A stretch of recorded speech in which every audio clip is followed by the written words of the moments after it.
अऊज़ुबिल्लाहि मिनश्शैतानिर्रजीम बिस्मिल्लाहिर्रहमानिर्रहीम।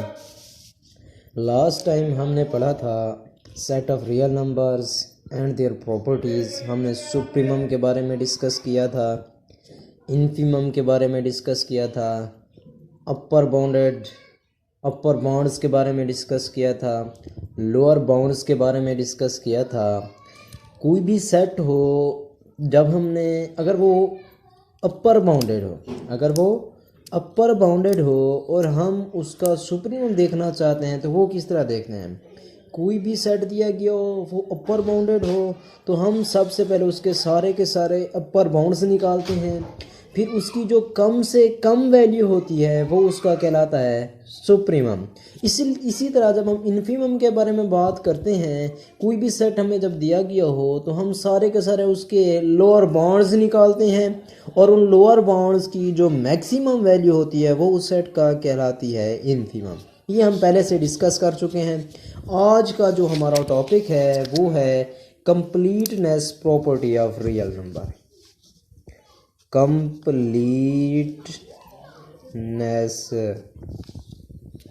completeness property of real numbers और completeness property of real numbers और ये है पेज नंबर 39 के ऊपर, पेज 39। ये होता क्या है? every non-empty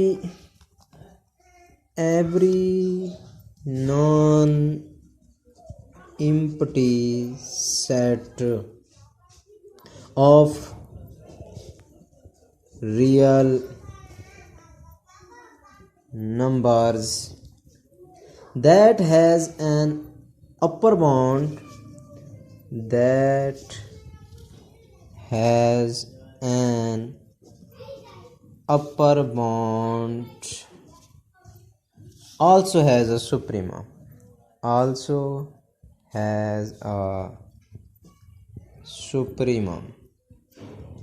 सबसे पहले हम ये भी स्टेटमेंट है क्या, इसे समझते हैं।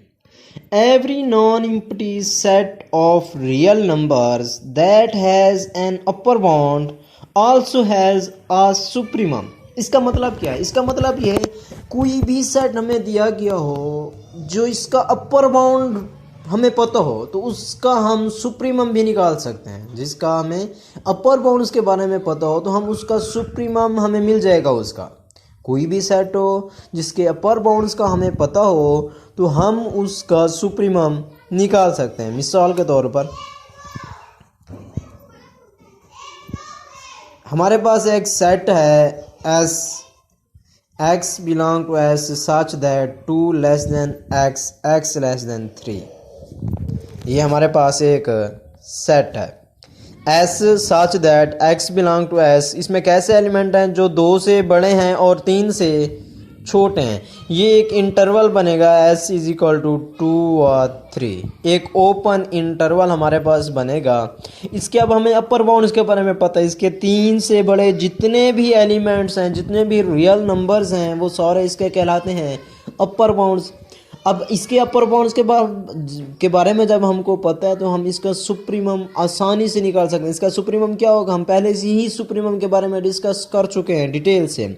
इस सेट का जो सुप्रीमम बनेगा, 3 और 3 से बड़े सारे के सारे नंबर जो हैं वो इसके अपर बाउंड्स का सेट है। जो इसका सुप्रीमम बनेगा, सुप्रीमम ऑफ एस, वो होगा 3। इसी तरह कोई भी सेट ले लें आप जिसके आपको अपर बाउंड्स का पता होगा तो आप आसानी से उसका सुप्रीमम निकाल सकते हैं।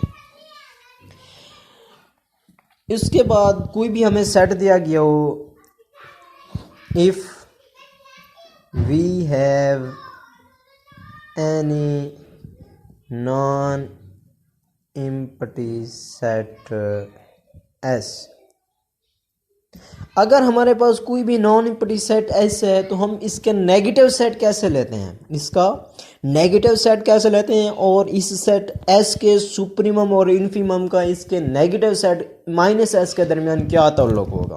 जो होगा माइनस एस वो ऐसा होगा माइनस एस, इसमें सारे के सारे माइनस एस में कैसे, such that S belong to S, उन तमाम सेट की नेगेशन होगी, मनफी होगा। इस सेट में कैसे एलिमेंट होंगे, वो सारे के सारे एस के एलिमेंट, बस उसके दरमियान उसमें हम लगा क्या देंगे, माइनस एस। मिसाल के तौर पर अगर if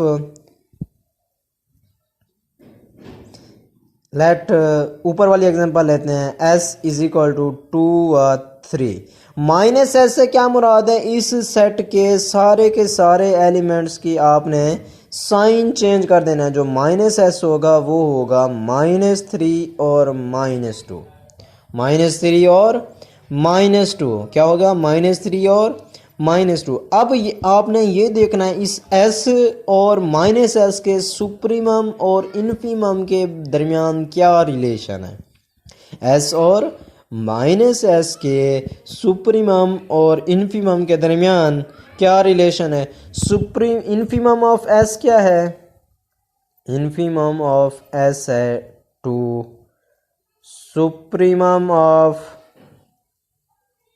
s is equal to 3। इसी तरह infimum of minus S is equal to -3 and supremum of minus S is equal to -2। अब ये देखें जो सुप्रीमम है s का और जो इन्फीमम है माइनस एस का, सुप्रीमम ऑफ s और इन्फीमम ऑफ माइनस एस, इनके दरमियान क्या रिलेशन है, ये आपस में माइनस का रिलेशन है। क्या रिलेशन है इनका आपस में, आप देख सकते हैं, हम लिख सकते हैं supremum of S is equal to minus into infimum of minus S. ये 3 है और ये -3 है, तो हम लिख सकते हैं supremum of S is equal to minus into infimum of minus S. Supremum of S is equal to minus into infimum of minus S. Similarly we can write that infimum of S is equal to, ये किस चीज़ के बराबर है, ये सारा के सारा 3 के बराबर है। इन्फीमम ऑफ एस किस चीज़ के बराबर है, इन्फीमम ऑफ एस जो है वो 2 है और एस का जो सुप्रीमम है वो -2 है, which is equal to minus into supremum of minus S which is equal to 2। क्या रिलेशन है एस और माइनस एस के इन्फीमम और सुप्रीमम के दरमियान। जो सुप्रीमम ऑफ एस है वो इन्फीमम ऑफ माइनस एस के एडिटिव इनवर्स के बराबर है, और जो इन्फीमम ऑफ एस है वो सुप्रीमम ऑफ माइनस एस के एडिटिव इनवर्स के बराबर है। ये था कि एस और माइनस एस के सुप्रीमम और इन्फीमम के दरमियान क्या रिलेशन है। इसकी मैंने आपको मिसाल दी, मिसाल से जो कि वाज़ेह क्लियर है कि एस और माइनस एस के सुप्रीमम और इन्फीमम के दरमियान क्या रिलेशन है। इसके बाद पेज नंबर 40 पे, पेज 40 पे थ्योरम है एक,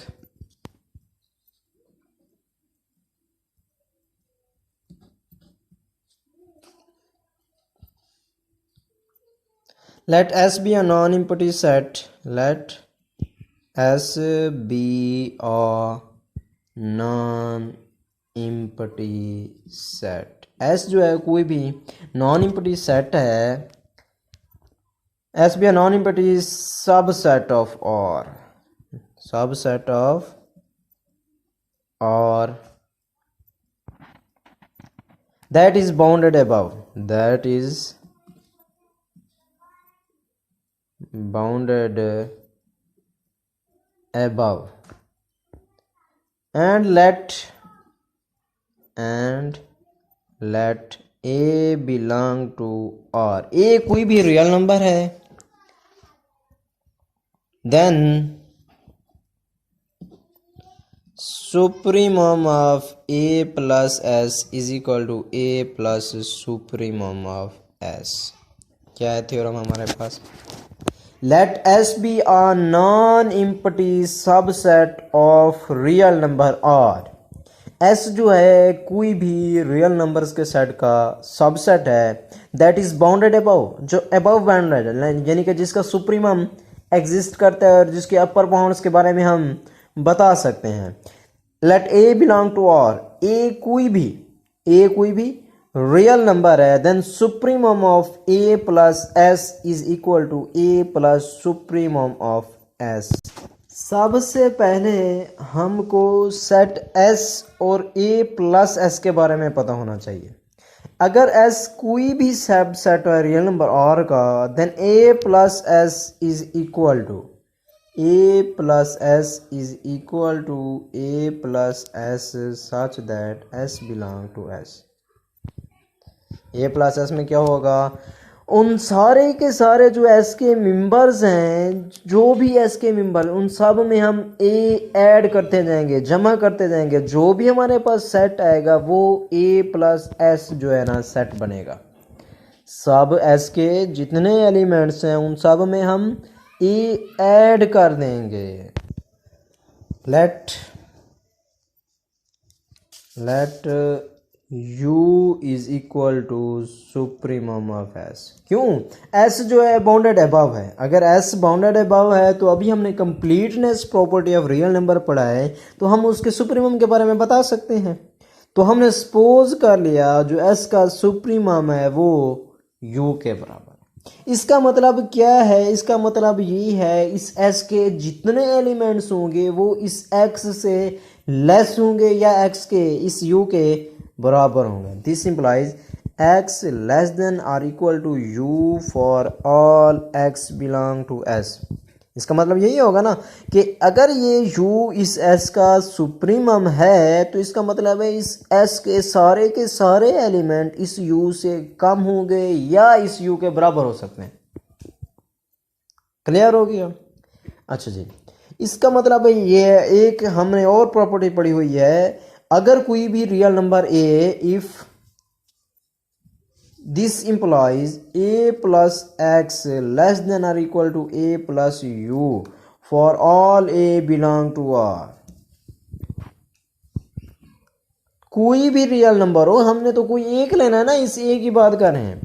इसका मतलब अगर ये x u से कम है तो हम इस x के अंदर कोई भी रियल नंबर ऐड करें a, और इस u के अंदर भी कोई रियल नंबर a ऐड करें, तो इसका मतलब ये होता है कि ये जो a प्लस यू है ये हमेशा इस a प्लस एक्स से बड़ा रहेगा। ये हमने प्रॉपर्टी पढ़ी हुई है। If a less than b, this implies a plus c less than b plus c। ये हमने प्रॉपर्टी पहले से order properties of real number में हम पढ़ चुके हैं। अब ये देखें कि अगर x u से लेस है तो a प्लस एक्स भी लेस होगा a प्लस u से। इसका मतलब क्या है? इस a प्लस एक्स में कौन से एलिमेंट हैं? a प्लस एक्स सारे के सारे for all a belong to r and for all x belong to s। कोई भी आप x लें, कोई भी आप a लें, लेकिन हमने यहाँ पे तो जो रियल नंबर से a लिया हुआ है वही लिया हुआ है। अब a प्लस एक्स अगर a प्लस यू से कम है, इसका मतलब ये है कि a प्लस एस के जो सेट a प्लस एस है इसके सारे एलिमेंट a प्लस यू से कम है।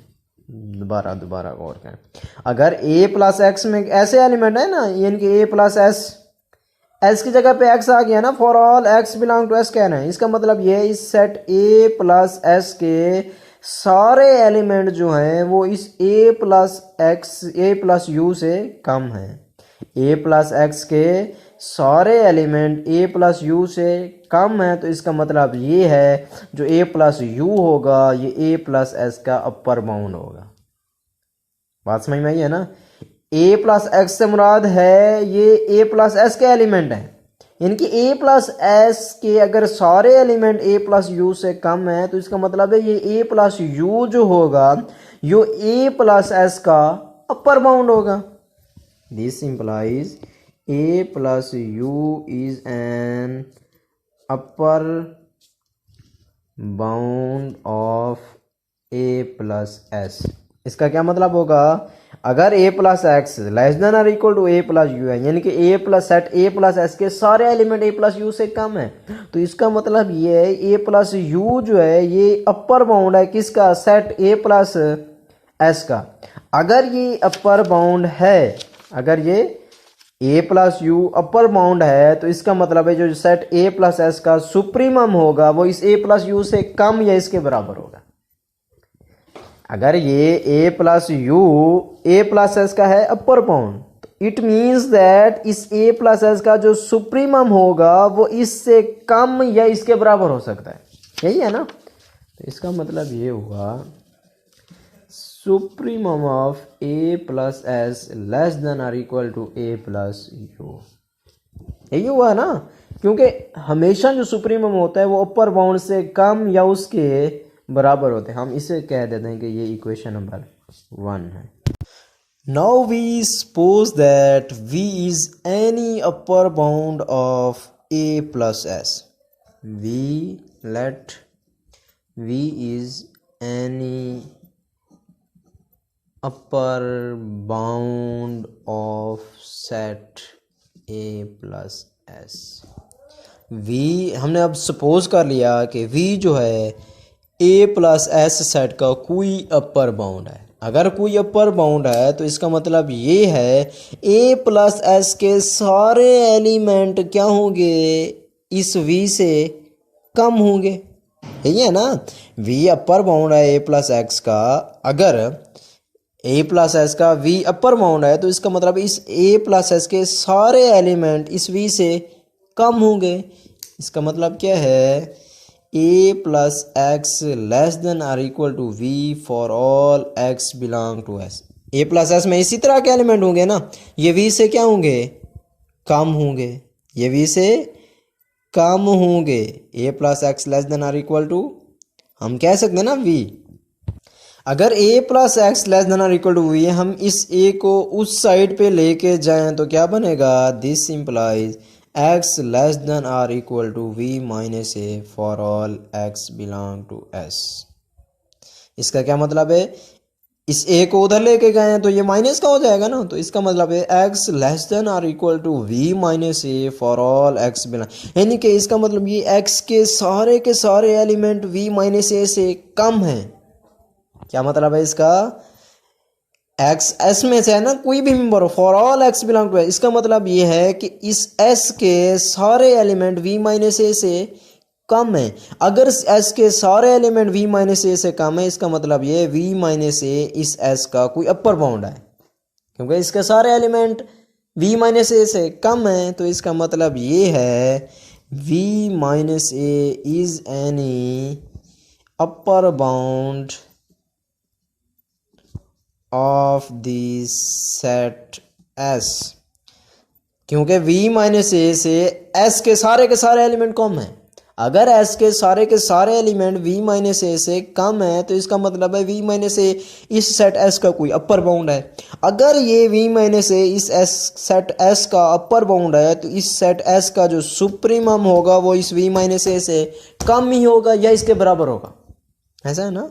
अगर v माइनस ए कोई भी अपर बाउंड है इस सेट s का, तो इस सेट का जो सुप्रीमम होगा वो इस v माइनस ए से कम या बराबर ही होगा। This implies supremum of s less than और इक्वल टू v माइनस ए। और हमने पहले सपोज किया था कि जो s का सुप्रीमम है वो u के बराबर है। क्या सपोज किया था हमने, जो s का सुप्रीमम है वो u के बराबर है, तो हम सुप्रीमम s को u से रिप्लेस कर देते हैं, v माइनस ए। इस a को अब हम इस तरफ ले आए तो क्या बनेगा, a plus U less than और equal to v, a plus U less than और equal to v, where v is any upper bound of s, v is any upper bound of set a plus s, where v is any upper bound of set a plus s, V क्या है, A plus S का कोई भी upper bound है। जो इस A plus S का supremum होता है वो भी तो एक अपर बाउंड होता है। जो इस सेट ए प्लस एस का सुप्रीमम होगा वो भी तो कोई ना कोई अपर बाउंड ही होगा ना इस सेट ए का। तो क्यों ना हम इस वी को supremum of A plus S से रिप्लेस कर देते हैं। वी रिप्लेस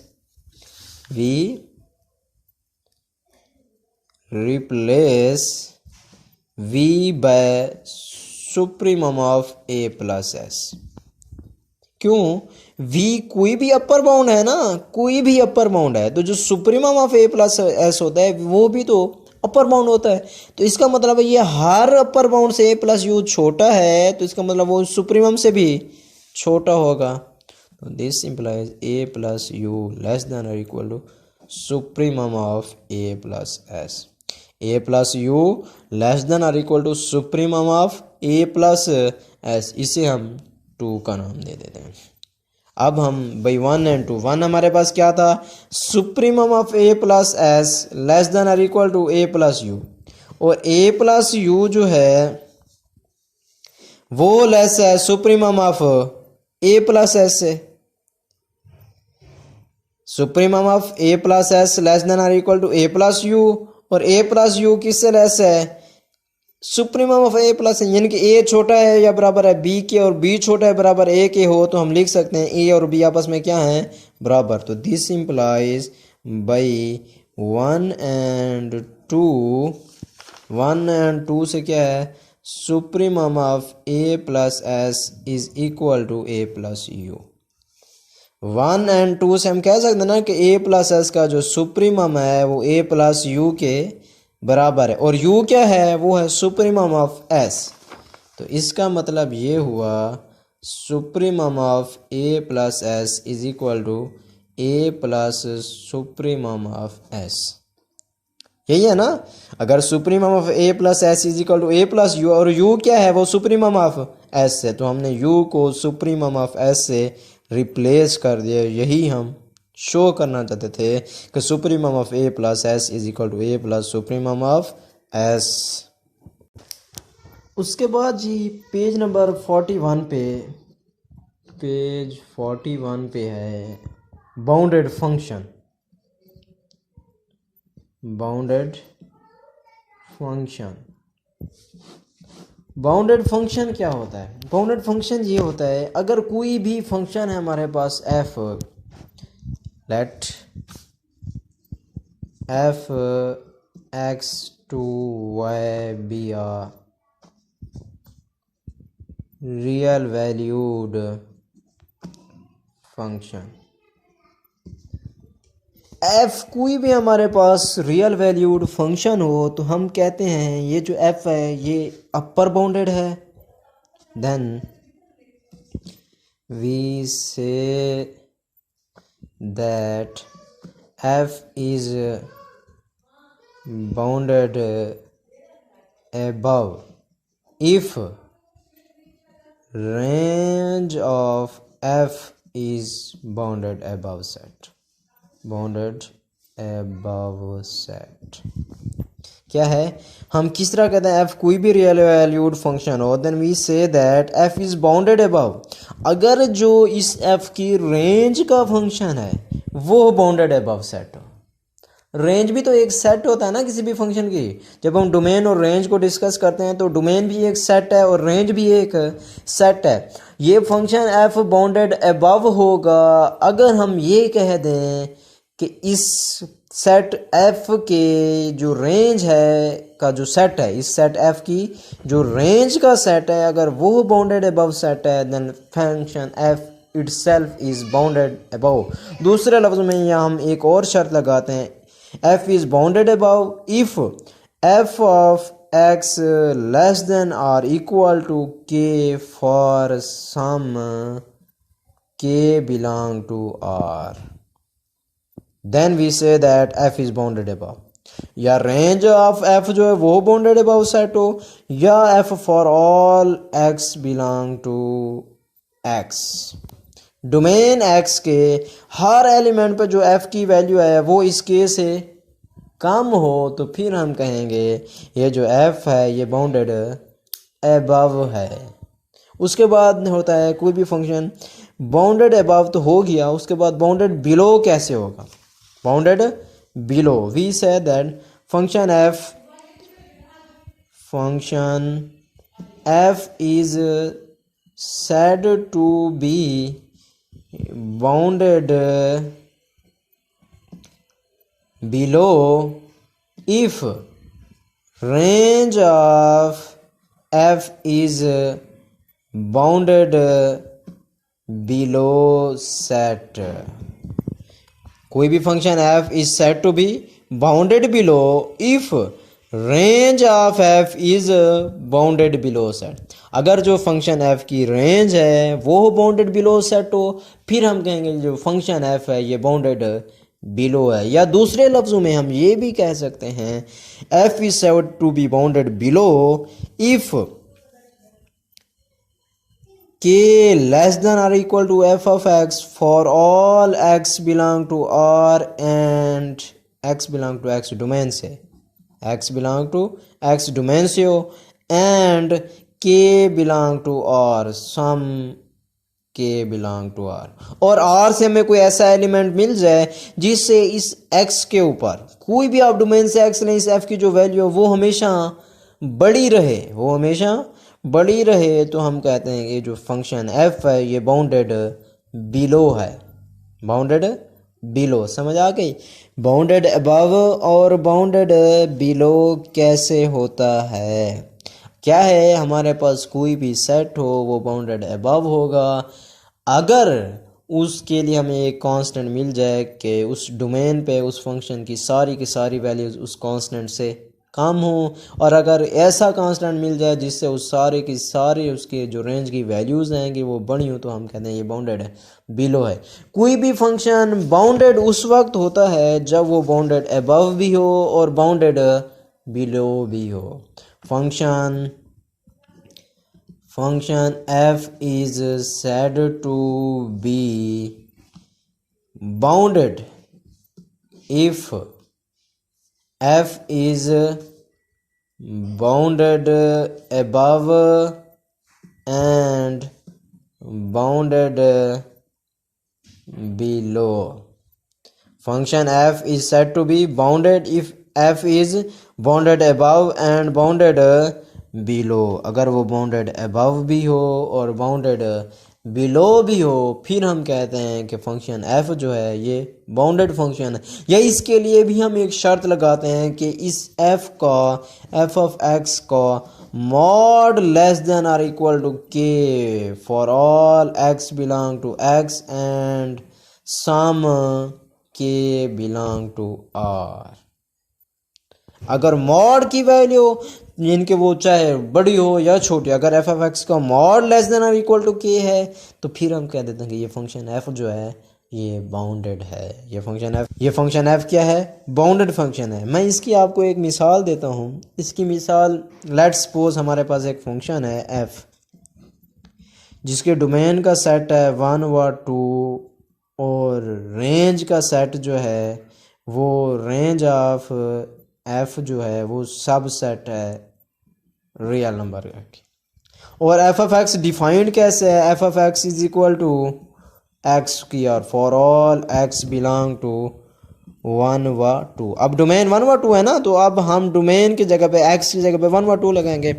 अब अगर हम इसकी रेंज का सेट देखें तो जो रेंज ऑफ f में आएगी वो वैल्यूज़ अब 1 पुट करें, 1 के दरमियान की कोई भी पुट करें तो जो f ऑफ x की रेंज ऑफ f बनेगी, रेंज ऑफ f जो बनेगी, अब आप गौर से देखें तो जो रेंज की सेट अब हम 1 पुट करें, 1 के दरमियान वाले कोई वैल्यू पुट करें, 2 पुट करें तो सबसे जो कम वैल्यू आएगी 1 पुट करें तो 1, 1.5 पुट करें तो 2.25। इस तरह हम बढ़ाते जाएंगे। जब हम 2 पुट करें तो मैक्सिमम 4 आएगा, इनके 1 और 1 से बड़ी वैल्यूज़ और 4 या 4 से छोटी वैल्यूज़। दूसरे लफ्ज़ों में हम ये कह सकते हैं इसका जो रेंज का सेट बनेगा वो 1 to 4 होगा, वो 1 to 4 होगा। अगर आप ये देखें जो रेंज का सेट है ये बाउंडेड बिलो भी है, क्योंकि इसके इन्फीमम के बारे में हमें पता है, इसका इन्फीमम 1 है, और इसके सुप्रीमम के बारे में भी पता है, इसका सुप्रीमम क्या है 4।